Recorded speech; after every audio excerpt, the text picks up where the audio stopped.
घरापर्यंत आमचं आगमन. इथं पाहिलं तर उत्सवच सुरू आहे. प्रत्येक जण जय जयकार गातोय, नामस्मरण करतोय, गायत्री मंत्राचं पठण करतोय. इथली भूमी सुवर्णाची, इथं मोत्यांचं पीक येतं, अर्थात इथं वास्तव्य करणारे वीरांची. हे सत्य लोकनाथा सुदर्शन आपल्याला प्रणाम करतो. हे सकाम सिद्धरस वा कोणतं स्वरूपानं यावं लागलं. सुदर्शन आजचा दिवस महत्वाचा तुमच्यासाठी, म्हणून मला यावं लागलं. असू द्या. बरं झालं, बरेच लोक इथं आले आहेत, तेव्हा इथंच राहा. सत्य लोकात सुखानं आनंदानं एकमेकाच्या विचारानं राहा आणि आपल्या मनाचं मनोरंजन करा. अंधार असेपर्यंत सर्वजण तुमच्या सोबत आणि माझ्या सोबत थांबतील. उजेड झाल्यानंतर तुम्हाला इथून जावं लागणार, कारण विश्वाचं कार्य एका जागी स्थिर राहून चालत नाही. आम्हालाही जावं लागणार. यासाठी एकच करा. माझ्या पूर्वी इथं देवेंद्र आणि दुर्वास आले. अर्थात देवेंद्र नको, पण तो दुर्वास माझ्या स्वाधीन करा. अरे वा, हा? सद्विवेक बुद्धीनं महाविष्णूच्या हाती फिरणारं सुदर्शन चक्र हो. आणि त्यांना दुर्वासाची, त्यांच्या सहवासाची इच्छा. सुदर्शन, तू भाविक भक्त आहे. हो. शिवशंभोने आपली निर्मिती केली आहे, तेव्हा या दुर्वासाची संगती नको. कारण याचे नाते तुम्ही आपल्या आराध्यांना विचारा. साहजिकच माझ्या शब्दावर विश्वास बसणार नाही. मला तुम्हाला विचारण्याची गरज नाही. आमचं दुर्वास याला मी जवळून ओळखतोय. हे बघा, संगतीचा दोष फार वेगवेगळा घडत जातो. म्हणूनच म्हणतोय, जास्त नाही तुमच्या सानिध्यात ठेवू नका. तुम्ही याची संगती करू नका. इथं वातावरणाच्या भेदात सुदर्शनाचा काय किस पडला, यांच्या वज्राचा काय भेद झाला, आमच्यापर्यंत पोहोचला. आता प्रश्न एकच मुख्य म्हणजे यांची मागणी. पण सुदर्शन, काय आपली अवहेलना होऊ नये. संगतीचा दोष फार वाईट असतो. अवहेलनेची चिंता मी माझ्या जीवनात कधी केली नाही. तिथं अवहेलना झाली. विश्वाच्या ठिकाणी विश्व कार्य महत्वाचं आहे, हे मी तुम्हाला सांगण्याची गरज नाही. या विश्वाच्या ठिकाणी भक्ती सतेज राहिली तर देवता सतेज राहतील आणि भक्तांचं रक्षण करण्याची जबाबदारी या सुदर्शनावर आहे आणि ती माझ्या देवानं दिली आहे. देवादीन भक्त भक्तादीन दे आणि ते मंत्र भक्ताजवळ आहेत. आणि याच्यामुळं देवापेक्षाही एका मात्रेनं भक्त श्रेष्ठ आहे. मग तेव्हा भक्तांची अवहेलना केल्यानं आम्हाला दोष लागेल. म्हणूनच म्हणतोय, ज्या राजा अंबरीशाची अवहेलना यांनी केली, फक्त शाप दिला, उच्चाप दिला नाही. आता तो उच्चाप द्यायला सांगा, नंतरच्या राजाला शरण यायला सांगा. सुदर्शन, काय? वागीश्वरीचे प्रकार आहेत अनेक. आपण त्या बाजूला जाऊ नये. त्यांनी एका उच्चाराने शाप दिला असेल, त्यांचा दुसरा उच्चार त्यांना जेव्हा समजेल तेव्हा त्यांना कळू द्या आणि नंतर शाप देऊ द्या. ब्रह्मदेव, हे शब्द आपल्या मुखात योग्य वाटत नाही. आपल्या वयोमानानुसार आपण त्यांना समजावून सांगितलं पाहिजे. कारण या विश्वाच्या ठिकाणी भक्ती जर सतेज राहिली असेल तर मुक्ती सिद्ध होणार, आणि मुक्ती सिद्ध झाली असेल तर परमेश्वर स्थित राहणार. युगायुगाचं चक्र आहे, हे युगायुगाचं चक्र चाललं पाहिजे. तर देवतांनी भक्तांच्या अधीन राहून हे विश्व कार्य केलं पाहिजे. सुदर्शन, काय? गुण कधीच वृद्ध होत नाही.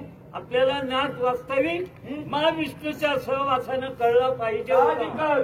गुणाची प्रवृत्ती वेगळी असेल, पण गुणाची महती कमी होत नाही.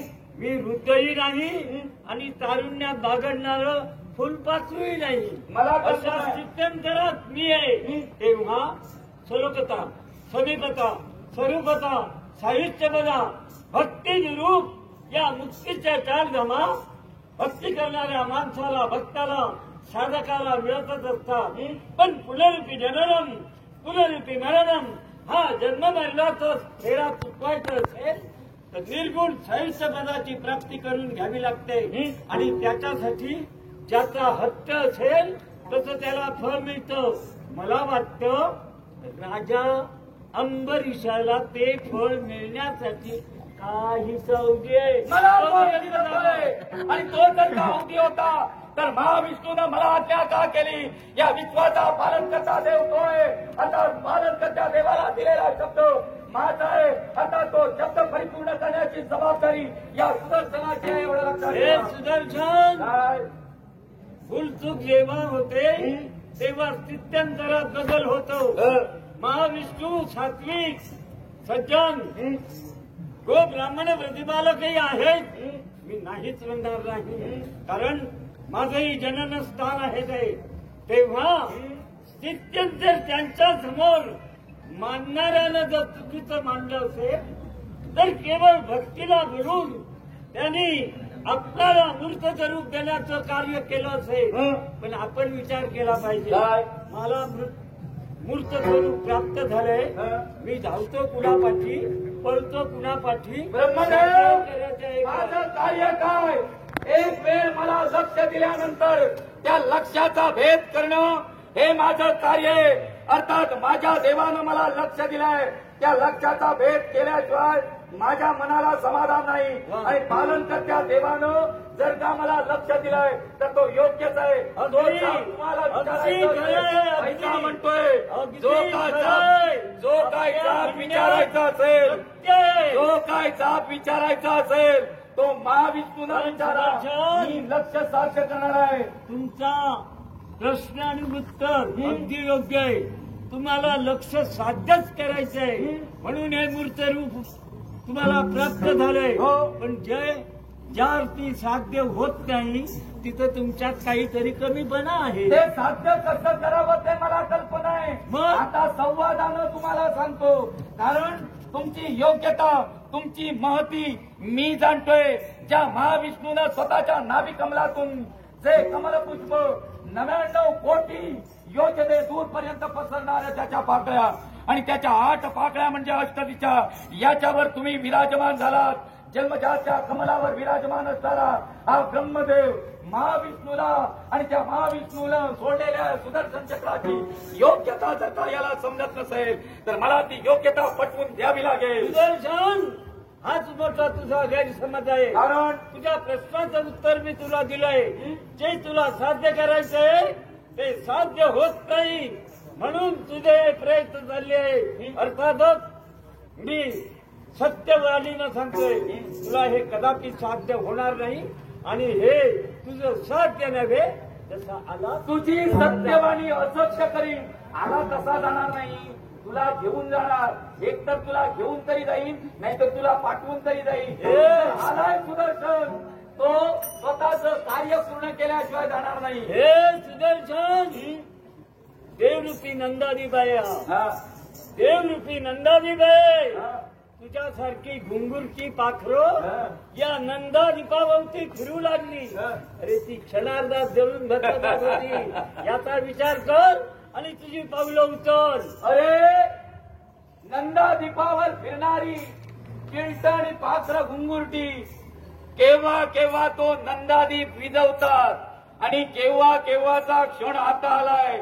हा घुंगुरटा जो समजतोयस ना, तो केव्हा कुठच्याही क्षणाला तुला विचवू शकतो याची खात्री आणि तेवढे पराक्रम विजणारच आहे. म्हणून विश्वाच्या स्थित्यंतरात बदल होतोय.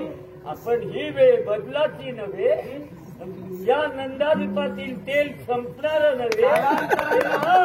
तुला सांगतोय, गरगरा फिरून योग मर्यादेनुसार कालांतरानं बदलत नसेल तर नियतीचा काळ बदलून अकाली का होईना मला तो नियम बदलावा लागेल आणि तुझा शेवट करावा लागेल.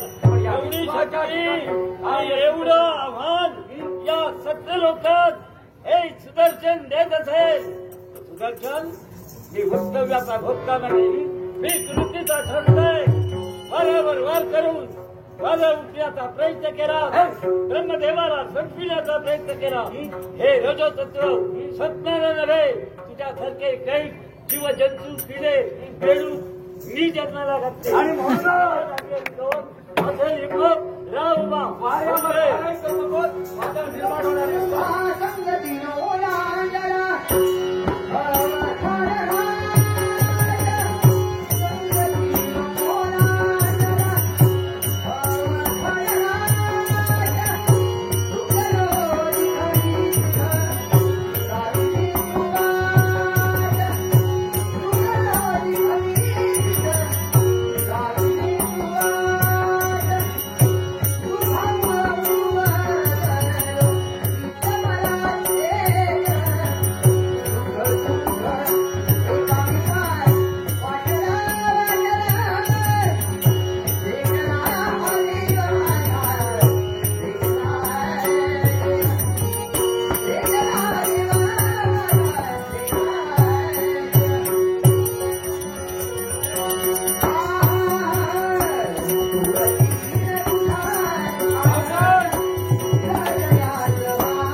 तुला काय